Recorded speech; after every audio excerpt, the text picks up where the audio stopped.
په یو ښکلي پښتون کلي کې یو هلک و چې د هغه نوم احمد و.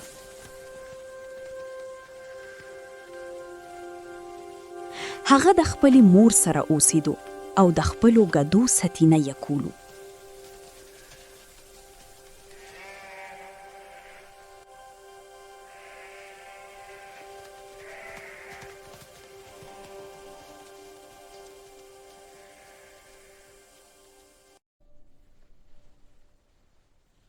زویه د ګډو ښه خیال ساتئ او هیڅکله دروغ مه وایه ځکه دروغ تل سزا لري. مورې ته فکر مه کو، زه به هر څه سم کوم. هغه موسکی شو او لاړو.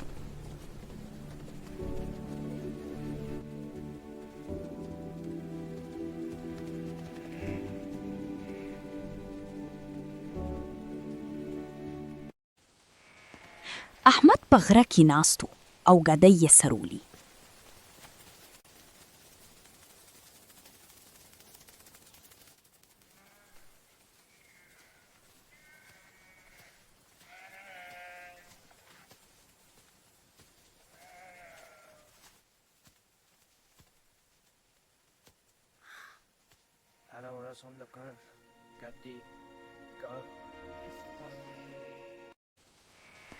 هغه چې کله تنگ شو نو ځان سره یې وویل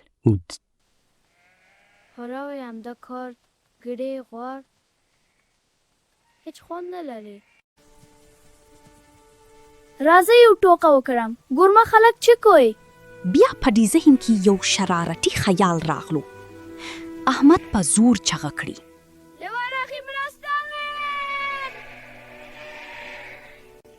لورخي مرسته وکړئ.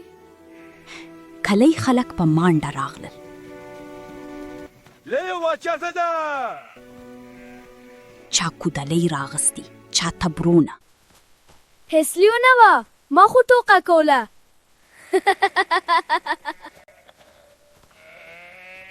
خلک غوسه شول او وی ویل بل جل به تاته سزا داکړو.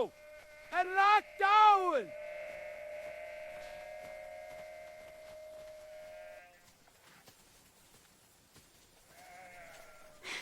بله ورځې احمد بیا همداسې وکړو. لیوه راغی، مرسته!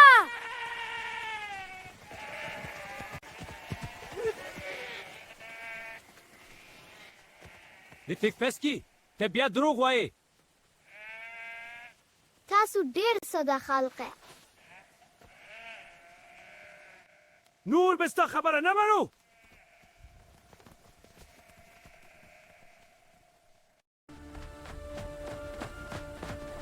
د درغ وایي زمونږ وخت یې برباد کړ.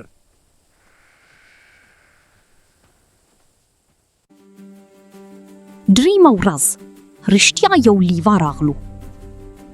هغه د ګټو شاته راوتو او ګدو ته نږدې شو.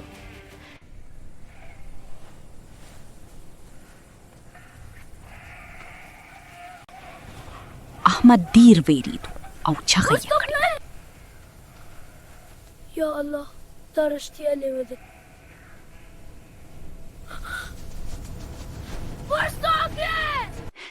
د کلی خلک آواز واریدو خو وویل دی دا بیا دروغ وایي، مونږ نه جو.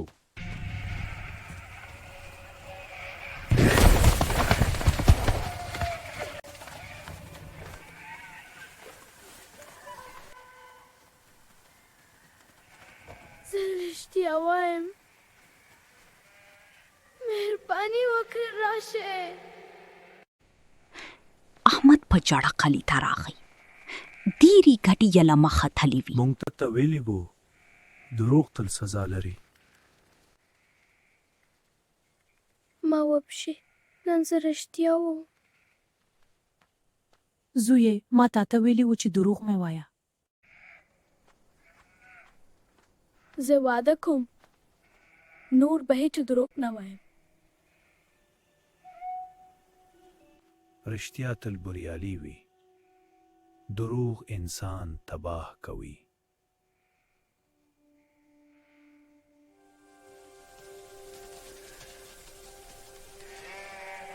احمد بدل شو. اوس یو رشتونی شپون شو. او خلک پې بیا باور کولو. دروغ همیشه سزا ورکوي، رښتیا همیشه بریالي